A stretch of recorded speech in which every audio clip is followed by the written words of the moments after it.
Start करें हम class 12th accountancy. Chapter है नॉन फॉर प्रॉफिट ऑर्गेनाइजेशंस और जो टॉपिक हम डिस्कस करने जा रहे हैं वो है calculation of cost of consumable goods. ये इम्पॉर्टेंट टॉपिक है जो कि न्यूमेरिकल सॉल्व करते टाइम हमारा यूज़ होता है। सबसे पहले है हम हेडिंग ही देखें कि क्या हम इसमें पढ़ेंगे, वो है कॉस्ट ऑफ कंज्यूमेबल गुड्स। जो चीज़ें हम लोगों ने कंज्यूम कर ली हैं, खर्च कर ली हैं, सीधी सी बात है, जो चीज़ें खर्च हो गई वो हमारा खर्चा है। इसी हम इसे शो करेंगे इनकम एंड एक्सपेंडिचर अकाउंट की डेबिट साइड पर। तो इसके लिए फार्मूला क्या है वो हम देखेंगे। जैसे एग्जांपल के लिए सबसे पहले हमारे को दिया होगा opening stock of consumable goods. मान लो साल के शुरू में हमारे पास 10,000 रुपीज़ की गुड्स थी, इसमें ऐड करेंगे परचेज ड्यूरिंग द ईयर। 10,000 की गुड्स साल के शुरू में थी, 5,000 हमने और परचेज़ किया, अब हमारे पास 15,000 की गुड्स हो गई। इसमें से हम माइनस कर देते हैं क्लोजिंग स्टॉक को कि 15,000 की गुड्स तो हमारे पास हो गई थी, उसमें से आखिर में हमें मालूम चला कि हमारे पास केवल 8,000 की गुड्स बची है। इसका मतलब 15,000 में से 8,000 की बची है तो 7,000 की खर्च हो गई। These are known as goods consume during the year. और क्योंकि ये कंज्यूम हो गई, ये खर्चा हो गया हमारा, इसलिए इस अमाउंट को हम दिखाते हैं इनकम एंड एक्सपेंडिचर अकाउंट की डेबिट साइड पर। तो ये कैलकुलेशन क्वेश्चंस में यूज़ होती है। अब एक इम्पॉर्टेंट क्वेश्चन है जो कि एग्जामिनेशन में कई बार पूछा गया, procedure for preparing an income expenditure account from the receipt and payment account. Question जब हम करते हैं तो उसमें हमारे को रिसिप्ट एंड पेमेंट अकाउंट दिया गया होगा, कुछ एक एडजस्टमेंट दी गई होंगी और उससे हम लोगों ने income and expenditure account means profit and loss account बनाना है।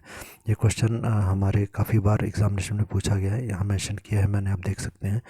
हम सीधा ही चलते हैं अपने टॉपिक पर।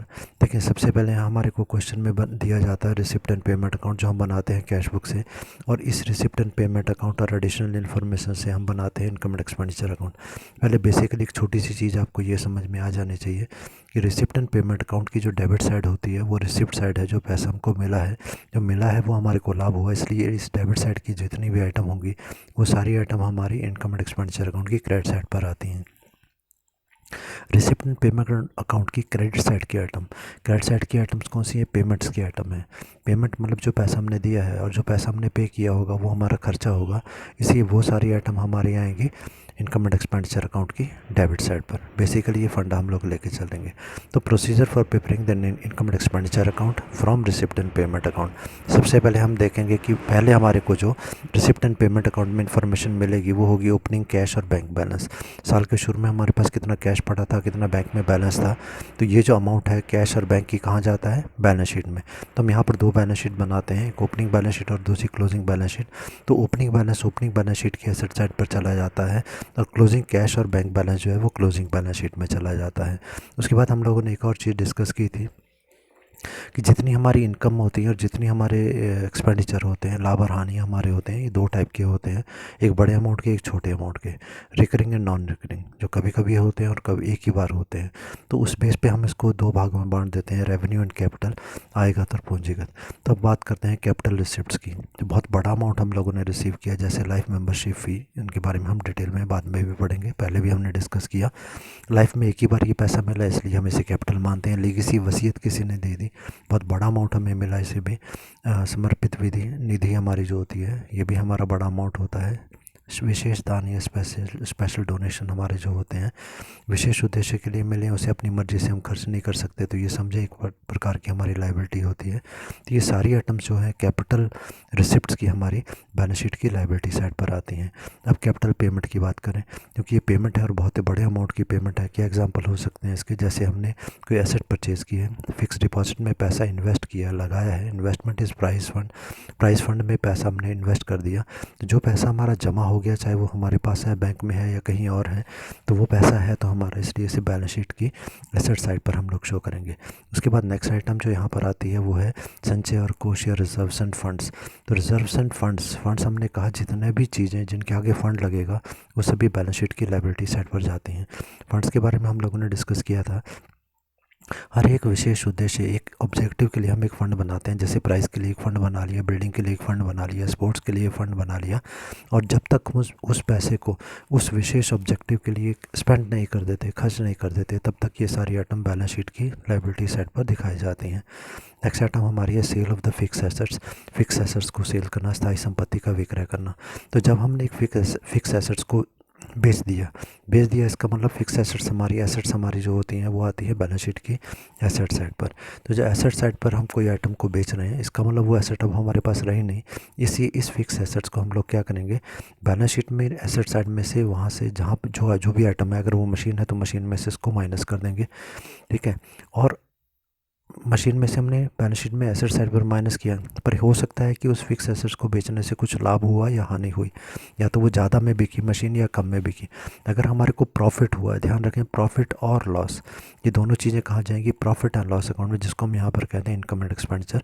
तो इनकम एंड एक्सपेंडिचर अकाउंट में केवल प्रॉफिट या लॉस दिखाया जाएगा, बाकी जो एसेट हमने बेची है उसका अमाउंट हम एसेट में से ही माइनस कर देते हैं।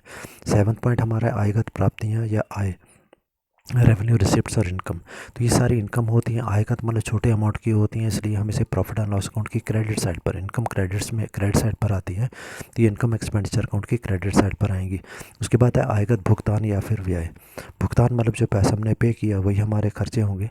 तो रेवेन्यू एक्सपेंडिचर हमारे जो होते हैं, थोड़े अमाउंट के जो खर्चे होते हैं, पेमेंट होते हैं, ये सारे खर्चे कहाँ पर आते हैं, प्रॉफिट एंड लॉस अकाउंट की debit side, means income and expenditure account की डेबिट साइड पर। उसके बाद 9th पॉइंट हमारा है कॉस्ट ऑफ मटेरियल कंज्यूम्ड। अभी हमने कर लिया प्रयुक्त सामग्री की लागत। जो मटेरियल हम लोगों ने, जो चीज़ें हम लोगों ने खर्च कर ली, सपोज रॉ मटेरियल की हम बात करें, तो ये जो हमारा खर्च हो गया, खर्चा हो जाना मतलब expenses profit and loss account debit side, means income expenditure account की डेबिट साइड पर आएगा। इसके बाद और भी आइटम हमारी आती हैं, जैसे कि गैर रोकड़ मद non cash items. Non cash items के बारे में हमारे को कहाँ से मिलेगा, क्योंकि कैश आइटम तो सारी कैश बुक में आ गई, पर नॉन कैश आइटम ट्रांजेक्शन जो होती हैं, लेन देन जो कैश में नहीं हुए होते, वो सब हमको एडिशनल इन्फॉर्मेशन में दिखाए जाते हैं रिसिप्ट एंड पेमेंट अकाउंट के बाद। क्या हो सकते हैं, जैसे कि डेप्रिसिएशन हो सकता है, loss on sale of asset हो सकता है, बैड डेप्ट हमारे हो सकते हैं। तो ये सारे लॉस हैं हमारे, एडिशनल इन्फॉर्मेशन है, ये नॉन कैश आइटम्स हैं। इसे इन्हें कहाँ दिखाएंगे हम, इनकम एंड एक्सपेंडिचर अकाउंट की डेबिट साइड पर, क्योंकि एक्सपेंसेस हो रहे हैं। उसके बाद है बैलेंसिंग। जब इस अकाउंट को हम बैलेंस करेंगे, तो क्योंकि income and expenditure account means profit and loss account है, और प्रॉफिट एंड लॉस अकाउंट का बैलेंस या तो नेट प्रॉफिट आता है या नेट लॉस आता है। और यहाँ पर हम नेट प्रॉफिट को क्या कहते हैं, सरप्लस। सरप्लस का मतलब है कि आधिक्य, हमारी इनकम का अधिक हो जाना, किससे, एक्सपेंडिचर से। तो हम इसे कहते हैं एक्सपेंस, इसे हम कहेंगे excess of income over expenditure. Surplus जब भी हो जाता है तो इनकम हमारी इंक्रीज़ हो जाती है एक्सपेंडिचर से, लाभ हमारे बढ़ जाते हैं एक्सपेंडिचर से, तो हम इसको कहते हैं excess of income over expenditure, ठीक है। और यदि इसी का जगह उल्टा हो जाए, डेफिसिट का मतलब है हमारे को हानि हो जाती है, हानि मतलब नेट लॉस। लॉस तभी होता है जब हमारे एक्सपेंसेस या खर्चे बढ़ जाते हैं। तो हम यहाँ पर कहेंगे excess of expenditure over income, income का एक्सपेंडिचर से नहीं, एक्सपेंडिचर का इनकम से बढ़ जाना। इसके बाद हम नेक्स्ट टॉपिक करेंगे स्पेशल आइटम्स। ये इंपॉर्टेंट है, इसलिए हम इसको डिटेल में करेंगे बाद में। ओके।